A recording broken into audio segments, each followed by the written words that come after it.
How do you manage short-term rentals hundreds of miles away and still deliver a world-class guest experience? And just really go above and beyond for your local team in terms of giving bonuses and things like that. And they'll start to treat your property as if it's their own too. And that's when your business can really take off, because now you have multiple people invested in that property success. What if the secret to scaling your short-term rental business is creating systems that are so seamless that they solve problems before they arise? But we're in a hospitality-based business. These are people first, not money. And so when guests have potential issues and things like that, just assuming positive intent has been very helpful in shifting that. What can a mix of gratitude, strategy, and luck teach us about success in the short-term rental industry? Meet Punith Upadhya. He's a host with a limitless mindset, thriving as a short-term rental co-host. I think that's a perspective, a mindset shift, as well as just being grateful for a lot of the things that are in my life too, and expressing that gratitude towards others. I think luck is just a natural byproduct of that too. I'm 30-time Airbnb superhost Jason Muth. I worked in the media business for over 25 years, and in 2016, we started our Chapter 2 through the world of short-term rentals. Since then, we've welcomed over 5,000 guests and their furry friends to our homes. Today, we're here to teach you how to create a smart stay. Now, on with the show.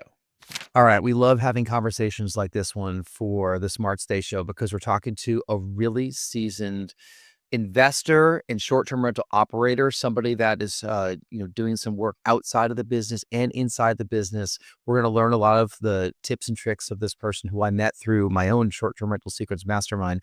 Rory, I don't think you've met Punith yet, have you? No, this is the first time, so I'm really excited to hear his story and also what he's been working on. Jason, you've introduced me to him and what he's been working on down in the Carolinas, and his take is a little bit different in short-term rentals than ours is. So I'm really interested to hear his story in person. Yeah, you know where Punith, Rory has met you or listened to you is Rory's doing some of the Limitless, has listened to some of the Limitless recordings as well during that first round. So I'm sure he's heard your voice on a number of them. And if you're listening to this podcast, you have no idea what we're talking about. Let me introduce our guest. This is Punith Upadhya. Punith is in Chicago right now. He operates properties in the Carolinas as the CEO of Moongaze Stays. Welcome, Punith. Thank you. Thank you. I'm happy to be here. I love talking about short-term rentals, and nice to meet both of you officially. And I'm excited for our conversation. You've come dressed up, like you have a jacket on. Like this guy's a pro. Like he's a professional right here, right? He's living in a big city, he's building a business. He's come prepared. So I should say that we're both in the short-term rental secrets mastermind program. And there was a kind of a sub program that the leader Mike Sojan just put together called Limitless.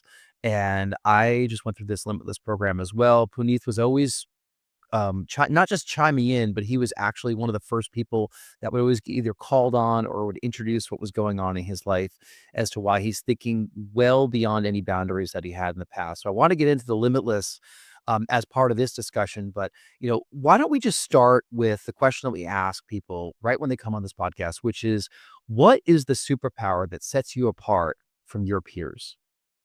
Ooh, that is a great question.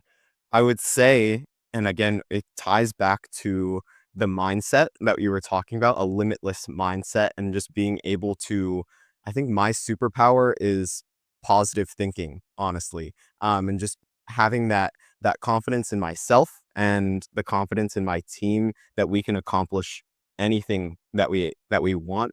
And not letting, potential obstacles or potential setbacks get in the way of our vision and moving towards our goal.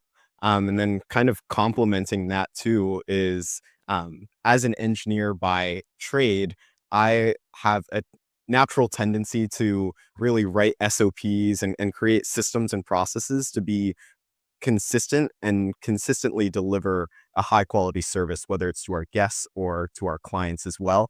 And so those two, I feel like go hand in hand to just really help us move our business forward and just make sure that we're reliably delivering a world-class service. Rory, he's one of these guys. He's a systems guy, which is great Oh, for for sure. short-term rentals. Yeah. And actually, that kind of leads me to one thing I want to ask you about, which is different from how we've done it. We've done everything local to us. We can hop in a car within a few hours. We'd be at any one of our properties. You do things quite a distance away, and part of me, part of me enjoys what we do because we can go out and see our properties whenever we want to, and there's just something that feels nice about that. But I also think that it comes with a set of bad habits. So if you are a systems guy with creating SOPs, um, you know, how does that relate to managing properties that are a good distance away from where you are? Yeah, absolutely. So, for context, I live in Chicago. I own a couple units in Minnesota that are short-term and midterm rentals, and I all of that is managed remotely, as well as our, 8 co-hosting units in North Carolina and South Carolina, hundreds of miles away, that are also managed fully remotely. And so with that, the there are certain challenges that come into play, but they can be addressed and solved by having a great local team and great systems and processes. So with that, basically my idea is it's impossible to anticipate every single potential issue with a guest or anything that happens, but it's my responsibility to make sure it doesn't happen twice.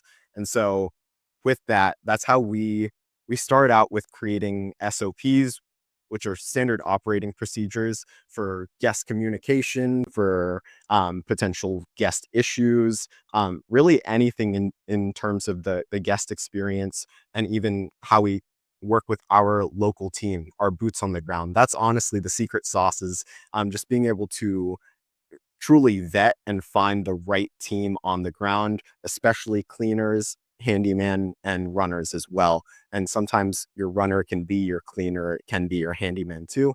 Um, and that's what, I feel like luck is involved in that situation too, in terms of having a great handyman or having a great cleaner. But you can ask certain interview questions too, and just really go above and beyond for your local team in terms of giving bonuses and things like that. And they'll start to treat your property as if it's their own too. And that's when your business can really take off, because now you have multiple people invested in that property success. Do you find that you're a lucky person? I do. I do find that I'm a lucky person, and I think that's a perspective, a mindset shift, as well as just being grateful for a lot of the things that are in my life too, and expressing that gratitude towards others. I think luck is just a natural byproduct of that too. I've talked about this in this podcast about luck, and I've always thought that I was a lucky person as well, and I do think I'm a lucky person for many things in my life. But I think part of the Limitless program and part of just changing the way I think a little bit led me down this pathway and my approach toward luck, which is I put myself in more situations where a lucky outcome could happen. So by doing that, I feel like I'm a lucky person because I'm able to put myself in those situations. If I didn't put myself in situations where luck could be a factor, then I would probably see myself as an unlucky person. But it was just that one little subtle shift of like, well, if you put yourself out there more often, it's more likely that good things are going to happen to you. So that's how Absolutely. I approach luck. And I've said this to Rory over the many years of our buying real estate, throughout the greater Boston area. I at first I always thought I was lucky that I picked the neighborhood I picked, like well back in the day to live in the neighborhood that we used to live in. That got super hot after we bought there. But then I said, no, that wasn't lucky. That was just thinking through the right situation. And I just, I made a good decision and then it just had a really great outcome. Absolutely, Jason. And I just wanted to add to that, like I 100% echo that statement of just putting yourself and preparing yourself in those situations to be lucky, right? But to even add on to that too, it's also about paying attention to those opportunities or to those circumstances that one would consider lucky. I did an exercise. It came out of the book E Squared by Pam Grout, where for 48 hours I would just pay attention to and expect unexpected blessings, right? Or like gifts from the universe, right? And so within just those 48 hours, it was very cool to see things that one would consider lucky just pop up into my life that wouldn't necessarily present itself on a day-to-day basis. Like free golf lessons, or like I got extra food when I went out to dinner, and things like that, right? So it's just really cool to see when you pay attention to it, how those things naturally, attract into your life too. And you, the listener, the viewer, you might be saying, how does this apply to short-term rentals? It does. And here we're gonna explain why it does, just because you can approach everything with a very cynical, way about it. And I don't know about you, Puneet, but like a lot of the free Facebook groups that are about short-term rentals are out there. I've turned them off or unsubscribed to a lot of those because it's just a lot of negativity. It's a lot of hosts that are complaining about guests all the time, and I'm like, not only do I not just need that in my life, but why is this what you're gonna be posting and having your name behind it? Like, why not talk about all these great situations that happen, hopefully the majority of the time, otherwise you wouldn't be doing, short-term rentals. And, I'm sure you've learned some things along the way since you launched your first property. When did you launch your first property? My first property I launched in July 2022. So just Okay, over a only a couple of couple years ago. years. Yeah. Yeah. I mean, when you first Rory and I first did ours, our first one was in 2016. And, if you could imagine, we still feel like we're not the, most experienced ones in the room. But the more people I talk to that are operating at such a high level like yourself, that have only been doing it for a couple of years, I'm like, man, I know this stuff. Like that helps me convince myself that like I know what I'm talking about. But anyway, so you've been doing this for a couple of years, but when you first started doing it, what are a couple things that you made mistakes on that today you're like, "Oh my god, I can't believe that I would ever launch a property that way, or I would ever talk to a guest that way," or what was a major shift that happened in these past couple of years for you? Yeah, I think treating every opportunity with guests as an opportunity to serve instead of an opportunity to get. It's very easy to think, okay, these guests are paying me, and that rental income is really nice. It helps pay the bills, helps with cash flow, things like that. But we're in a hospitality based business. These are people first, not money. And so when guests have potential issues and things like that, just assuming positive intent has been very helpful in shifting that, uh-oh, this is an issue, like I need to solve it right away, or like I'm very frustrated. That was how I approached, honestly, some of these first guests, was literally worrying as I was waking up about like these guests having issues overnight, not being able to check in, or finding, like bugs or something in the basement. And that honestly, I think manifested more issues, right? And so instead of that, just recognizing that I may not be perfect, but I have that commitment to serve, and I have that commitment to continuously improve. And naturally, right, when I'm willing to solve those challenges and really treat the guests right, that's led to a ton more five-star bookings. We're super hosts, 4.95 average rating, and it comes with just a willingness to hear the guests out, and be able to go out of our way to have those conversations, treat them with respect, give them little gifts if something small comes up too, and then just be able to have the right team in place to solve those issues so it doesn't happen again. And that's naturally led to just, more five-star reviews, and then as a result, like more rental income too. So it's just being able to give first allows for a lot more to come as well. Let's break that down into the details just a little bit. So if you're, taking this a little bit more professionally and really focusing on the guest experience, what are some of the little things that you do that make you stand out versus maybe somebody who's doing Airbnbs as a hobby, or somebody who isn't quite as dialed in with the processes? Yeah, absolutely. Let's see. There's a number of things I would say. So, the first, it all ties back to delivering a great guest experience, right? And so, with that, some of the easier things to do are to have automated messages that still are more personalized too. So we use Hospitable as our property management software, and we create automated messages, but we make sure that we include all of the information they would ever need to really figure out the home. Maybe it has certain quirks as well. And then we have a guidebook, both a physical guidebook in the property as well as a digital guidebook that they can link to, just to help navigate. Maybe the thermostat is a little confusing to figure out, or restaurant recommendations, things like that. And then our team also sends out personalized messages when we have a reservation come in too. What I like to do is record a selfie video as well, and share that with the guests after they reserve, and just let them know if they let us know why they're coming in, whether it's like a baseball tournament or things like that, just pointing that out and giving them our number so that they can reach out to us for any issues. It just develops that trust a little bit more. There's other things too. We also do welcome gifts for our guests. So the morning after, we either give them donuts from the local, parlor donut shop in Polly's Island, or like a local coffee shop, things like that, right? And that just goes above and beyond, I think, than maybe a typical host. And we're just in that attitude of serving and giving, and that has led to already so many guests who want to book directly with us and come back with us because they love their experience so much. You're doing donuts with every set of guests? Yeah, we do like a half dozen donuts for every set of guests. Again, some of these properties are small, so the groups are small. But Yeah. we've been doing that with every single set of guests for the better part of this year. And the recording of the videos, now I've heard other people do things like this. Do you have a threshold as to over a certain dollar amount you'll do one of those personalized videos, or are you setting a video to every set of guests?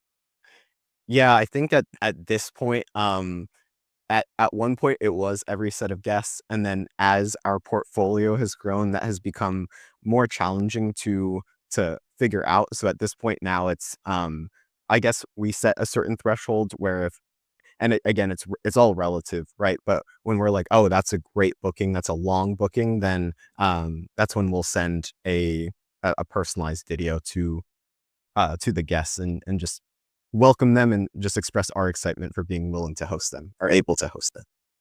Yeah, and this is an idea that I've heard at conferences where basically it's thanking people for just booking and hoping to retain them. You're not telling them this, but like really kind of the internal goal is, okay, this person is booked, a week next summer.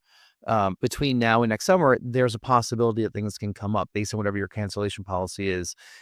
We have relatively loose cancellation policies. I think I forget what each one of them is specifically, but you know, these distant bookings to me, I think are always a challenge because there's more of a risk that people are going to cancel, and it's within their right to do that. But I also kind of want to have things booked on the calendar in the future. And I have not employed this strategy yet. I know about it. I probably should do it, but I said to myself, I don't know the mechanics behind how I'm going to be able to sustain this over time. You might have a way to skin that cat, but are you actually taking a video, you're taking your phone, are you sending it through the Airbnb message thread or the Verbo message thread, or are you, sending it to them directly as a text message, being that you now have their phone number because they booked? Yeah, it's the latter. So, I don't think, and I may be wrong here, but I haven't been able to send videos on the Airbnb message thread, and so we just find their number after they booked, and I just record a selfie video. It's literally 30 seconds to a minute, Mhm. very quick, and then just shoot off a text to them. So they have my personal number, and that actually goes a long way too, because a lot of our amazing guests who have expressed that excitement to return, now we have their number on file too, and we can just maintain that relationship with them as well, and reach out to them if they want to leave a review for us on Google, or if we want to share like, hey, we're back open for the next summer. If you guys want to come back, we'd love to host you, and give a discount as well.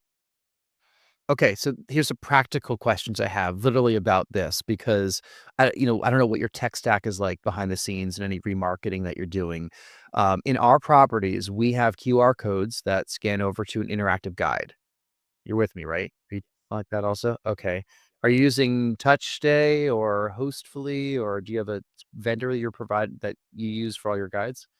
So interestingly enough, and again, this is where we're always refining our tech stack too, and there's always room for improvement. I am by no means perfect, but we actually have our team create a personalized guidebook for each property. We had just like we create in Canva, and it's pretty templatized at this point too, especially with a lot of properties in the same region. So it's really just a Canva guidebook that we then create a link for, and then that's what we have QR codes for in our home, where we just print out the guidebook too. Yep, I've heard people doing that too. Again, if you're listening, writing this down, saying, "How do I do this with my property?" There's not one right or wrong way to do it. We actually have a printed guidebook that we design in Canva that we leave at the property. We use TouchStay for the interactive guides. I used to use Hostfully, and both are great. I just like the user interface better on TouchStay, so we kind of switched everything over to them. But I have these QR codes and I have links in the Touch Stay guide, to try to get people to book directly next time on their benefit. Frankly, I don't know about you, but I don't care if somebody books through Airbnb, Vrbo, or direct, right? Because we're making the same amount of money. There's offsets that you could put using Hospitable to basically charge people more money if they want to keep going through Airbnb. And if they want to, that's completely fine. There's levels of security for a guest, for a host. Um, I've always said to the places that we're co-hosting, you're going to earn the same amount of money if they're booking directly or if they're booking through Airbnb. It's the guests who'll save a little bit of money, and usually you can engender a little bit of loyalty to them in that manner. But with that said, there's a huge push toward direct bookings, and I totally get why people want to do direct bookings, control the message a little bit better, be able to build up your database. I agree with all that stuff. I just haven't had a huge influx of these direct bookings just yet. And I have talked to some people that are like 70% direct. It's like, where are you right now on that spectrum in a couple of years into doing all this? Yeah, no, it's a great question. I would say we're at probably around 25% direct bookings. And truthfully, this is another opportunity for us to really grow and kind of invest more time into optimizing our direct booking strategy too. We're just at the point where people like reach back out to us to book directly with us. And that is a product of the guest experience that we deliver. But we're working right now on optimizing that process or systemizing it even more. Our plan, and this is just our plan at the moment right now, is utilizing a combination of StayFi, which for the viewers and listeners is like a hardware software combination that ties to your Wi-Fi router, so that when guests check into the home and they're looking to log into the Wi-Fi, a splash page shows up first, and they put in their name and email. So now you're not just capturing the information of the person who actually booked, but now you're capturing the information of everyone that is staying at the property over 18, right? Over age 18. And so with that, then if it's multiple groups, if we're now taking on bigger properties, right? Including an 8-bedroom. So because of that, there's larger groups up to 24 people. So now you can capture multiple families, multiple decision makers in that marketing campaign, and then go from there in terms of creating an email campaign or text campaign. We're right now looking into Go STR, and as our way of kind of systemizing that even more, but also delivering a personalized value-based experience too via email and text. We're working through Market My STR, which is the same kind of back end as Go STR. It's more DIY. Yeah, It's something we might consider next year to switch that over. But we're doing something very similar. Oddly enough, I didn't mean for this to become a direct booking conversation. It just kind of led down this way. But we're recording later on today with the director of product from Hospitable about their direct bookings. Her name is Abby Grouse. So if you're listening to this, the next episode on the list, I'm not sure exactly the order in which these are going to come out, but we'll talk and do a deep dive on Hospital's direct bookings as well. And both you and I are on the Hospitable platform. I use their widgets, their plugins on my direct booking websites for direct booking. As I'm sure you do as well. And if you have 25% of your guests going through Hospitable, then you must be pretty happy with what you're getting from their direct bookings. absolutely. Yeah, absolutely. So especially they have different kind of back end options for the direct booking site. There's direct basic and direct premium. And one advantage of direct premium is they are now the merchant of record. And so Mhm. I know this is pretty technical, but it can get easy or we've seen multiple hosts face the challenges of chargebacks when they use Stripe or whatever, right? And so then just leads to headaches in terms of not getting your money. The money is held, your account is suspended, et cetera, et cetera. When Hospitable is the merchant of record, then they tend to take care of all of that for you, so you don't have to worry about it. So I've really loved working with Hospitable so far. It's been a great experience. There's such like a level of confidence in everything that you're saying right now, and you've been doing this for just a couple years. And I think that you mentioned off camera that you started with a house hack, right? You owned your own property. Was that a vacation rental that you purchased? No, actually, so I had no idea I was going into short-term rentals, or really had not learned about vacation rentals at all, when deciding that I wanted to house hack. So this was just a couple years ago. I wanted to buy my first investment property, and I wanted to house hack it. And so in Minnesota, particularly Minneapolis and St. Paul, there are a lot of multifamily properties, duplexes, triplexes, fourplexes. And so that was my plan, was just learning as much as I can about it, building the right team in place. And ultimately, I found that, especially at that time, with those interest rates, what that market was looking like in July 2022, if you can remember, interest rates were starting to rise, purchase prices, it just made things more difficult to cash flow in that particular market. I can't say for the entire nation, but particularly there, it was difficult to cash flow, especially with long-term rents as well. So I was speaking with my realtor about it, and he was saying the same thing. Like, yeah, ultimately, you want to buy a property. It might not cash flow, but at least it'll appreciate. But then he showed me a property where one side of the duplex was actually running as a short-term rental, and it was making twice as much income as the long-term rent. And so with that, that got my wheels spinning a little bit, and I did the math. As an engineer, I was very much into the data, and I just told my realtor, I was like, I want this property. Like, let's do whatever it takes to make it happen.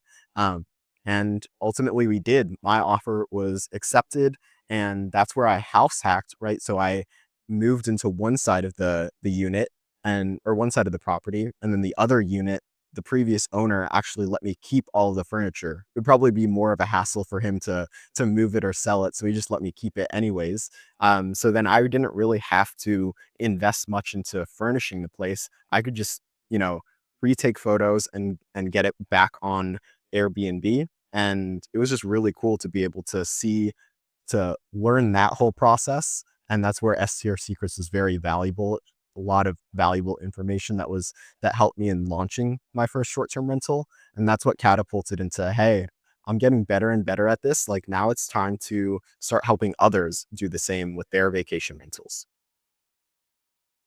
Hey, Rory, what do you take from a story like that where Punith did this once and then was like, "Oh, I can go all in and do more of this and do it confidently." And he found a, pathway toward education and then a pathway toward building a business. Well, I mean, I think if there's a common thread with Puneet and other guests that we've had, is that sometimes you start out small and you end up doing a lot of the manual work yourself. Maybe not necessarily all the cleanings, but you're changing the light bulbs, you're checking on the property. You probably know that first property way more intimately than you ever know anything else. But doing that and by being so close to it, you learn how to do everything, which makes you a better person to delegate everything, which means you can actually draw up those SOPs with knowledge of what actually goes into those tasks. I mean, nothing's worse than somebody who's dictating from afar and doesn't really understand what they're asking other people to do. But if you've been there, you've cleaned the property, you've done the work, you've done the fall cleanup, you've done all of that, you're going to be a better delegator and a better manager of your people. I am super proud that today we have our handyman who we were going to have on this podcast also. I don't know if you know this, Rory, but I just talked to Chris. He's like, "Oh, I'd love to get on the podcast." So he'll be a feature guest to hear about what it's like to work with short-term rental owners from a handyman perspective. But like, I'm not doing gutters today. I'm not cleaning out the gutters. Like, this is the first year I haven't done the gutters at one of our properties, me myself, because I'm like, "Hey, the handyman can do it. I'll pay him to do it. He has a long list of things to do." Like, "Hey, can you do the gutters today too?" Yes, he's doing them. Perfect. So, we too have learned how to delegate a lot of things out some things that just don't give me energy anymore, some things that like I just don't want to do anymore, and I'd rather pay somebody. For someone who's managing remotely, like you're living in Chicago right now, you have property in Minnesota, now you have a business that operates out of Carolina. You're not going to clean gutters out, right? I mean, you're hiring all that stuff out. I'm hiring everything out. And it also ties to where is my time best allocated, right? And where are my highest value tasks for growing my business, right? And just all so that right now to grow my business, one, it's obviously just building relationships with people and being able to provide value to people. But two, it's on thinking about how can I continue to improve our services and master our craft, right? So it's not really spent on, even like the guest communication or things like that. Um, I actually have a business partner too in my business. And so with that, he is absolutely amazing. Redden is amazing at the hospitality side, about delivering an amazing guest experience and going above and beyond. And so we very much complement each other well. And so our skill sets are then divvied up into where we can both truly grow our business and truly feel like we're delivering an above and beyond experience. And so with that, like you said, Rory and Jason, it's important to know what you're delegating and to have that idea, that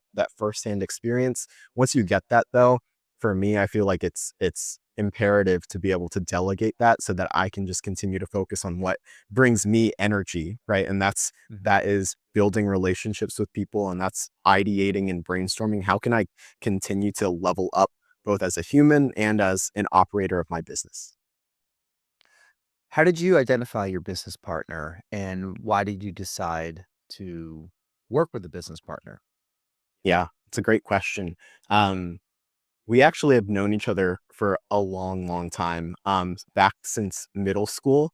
And so we both grew up in North Carolina, and we went to different colleges and things like that too. But we just naturally became interested in short-term rentals at the same time.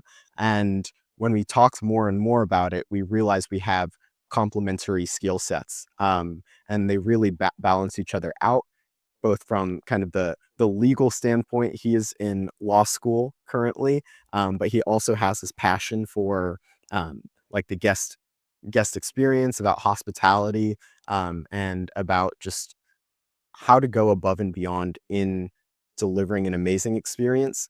And I have kind of the engineering and systems based background of making sure that we can reliably do that. And from also the data analysis standpoint, there's a lot that goes into kind of the back end to optimizing our listings. And, ultimately we want to do the best job for maximizing performance for our clients too.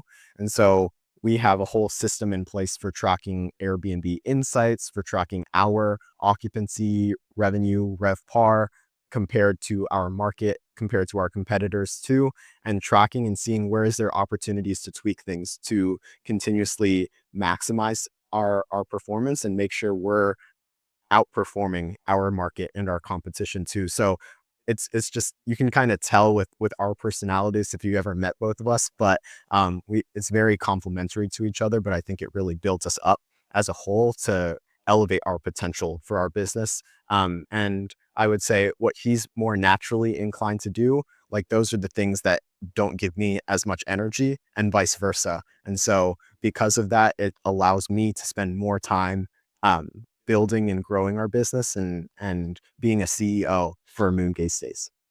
All right, so knowing that, Puneeth's business partner is in law school right now, and being that you're an attorney, Rory, and you're now operating the short-term rental space, what kind of advice can you give to him that will be beneficial to their business and beneficial to any clients they're working with? Well, I'll actually first just start by congratulating him instead of giving him advice, because by doing this work, he'll be able to get a good amount of insight into dealing with customers, dealing with clients, finding business, managing a business, all things that I think law schools neglect to teach their students. So in law school, we learn how to do the technical work of being an attorney, but by doing this, he's becoming a much more well-rounded business person with that ability. So I think by doing the short-term rental work, that'll actually help him in his legal career, however that manifests itself. So I think there's a good point there. And then the other way, taking the legal approach, I think there are going to be lots of complications, but opportunities that require a little bit of a mindset. We haven't talked about regulations dealing with short-term rentals, but from where I sit, it's really complicated because not only is every state different, every municipality is different. Then you're dealing with um, homeowners associations and a whole wide ranging of conflicting and different rules and regulations. But if you have somebody who has a mind for that, you'll be able to identify opportunities in the market. If you're co-hosting, you'll be able to assist your clients, at least pointing them in the right direction and making sure that they're thinking of all things that they need to be thinking about. So there's a great opportunity both ways with a legal background.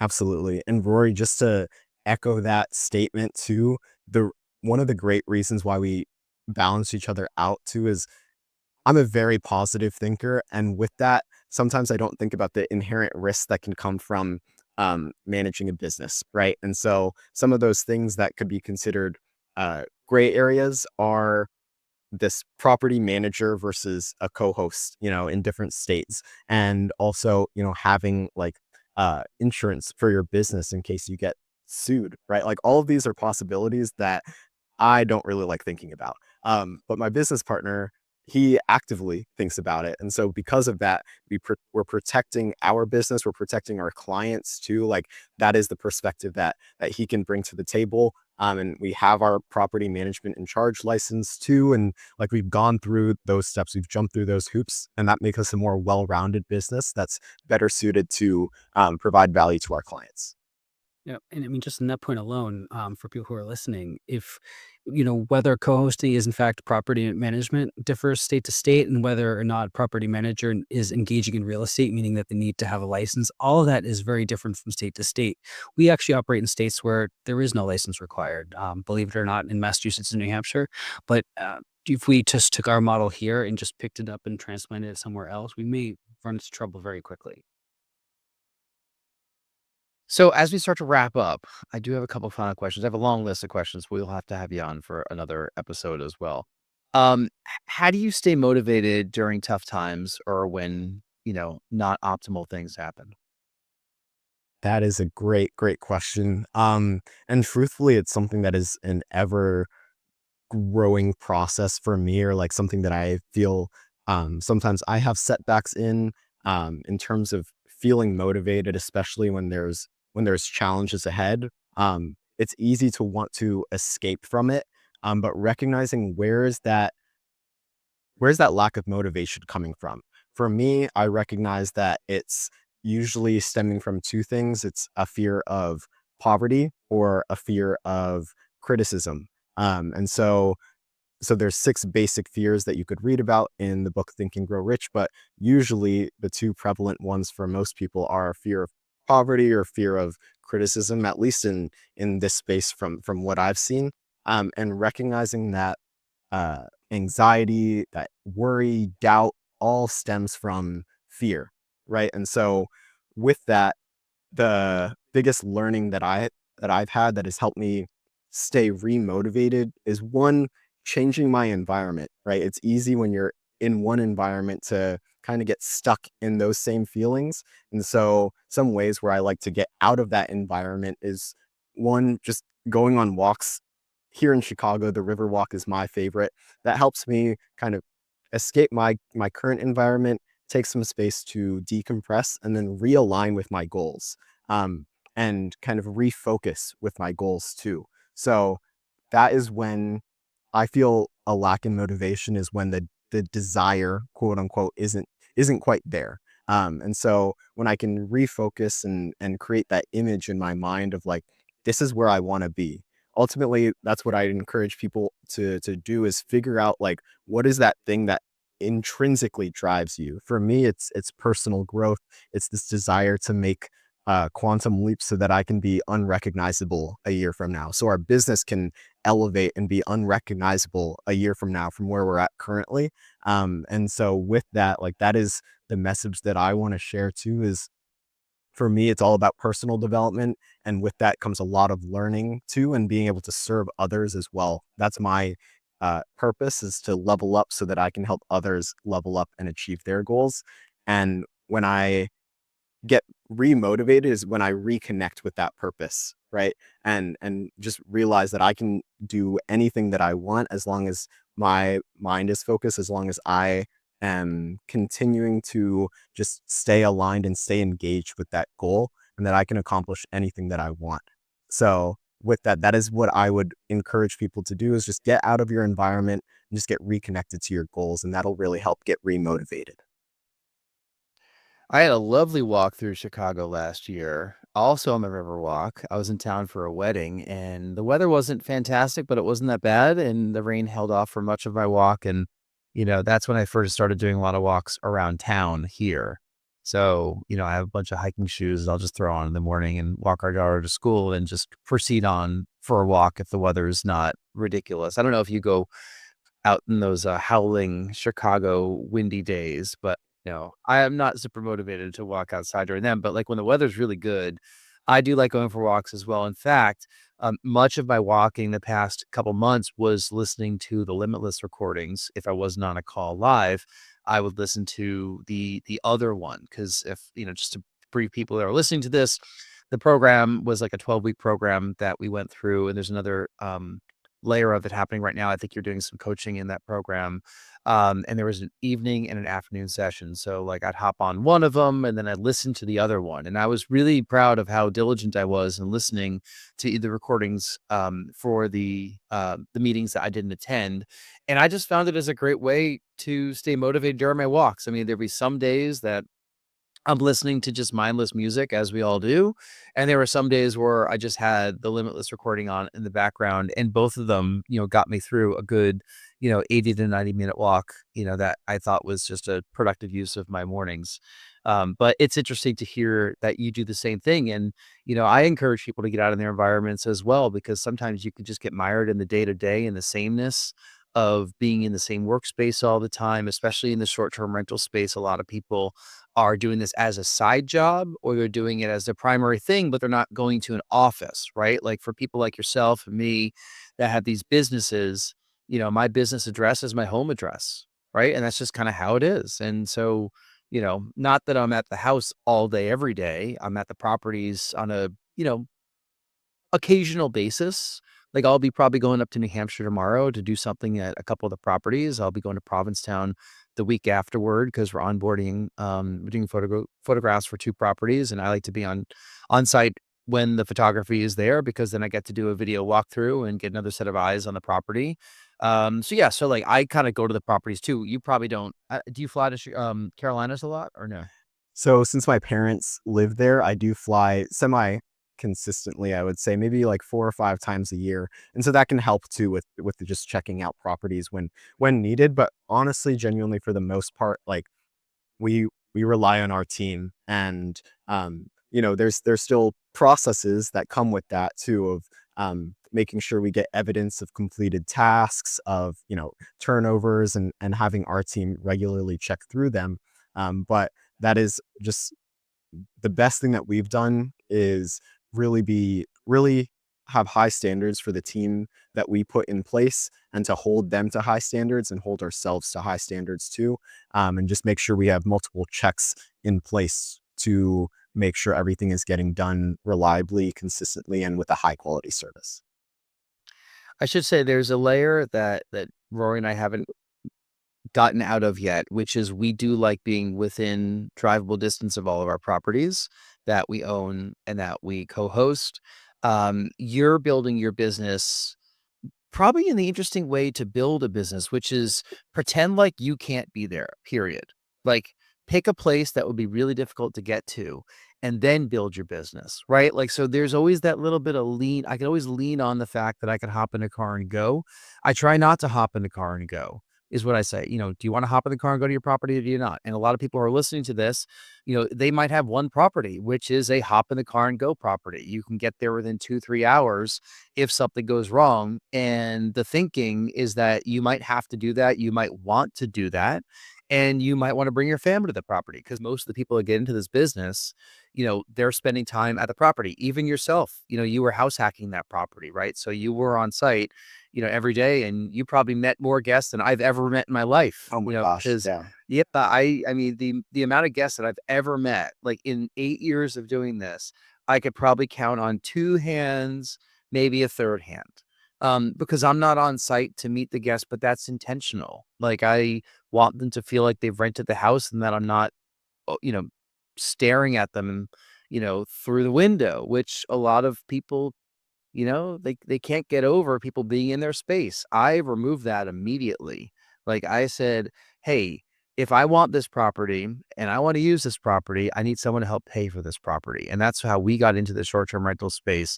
So it's very easy for us to depersonalize with one big caveat.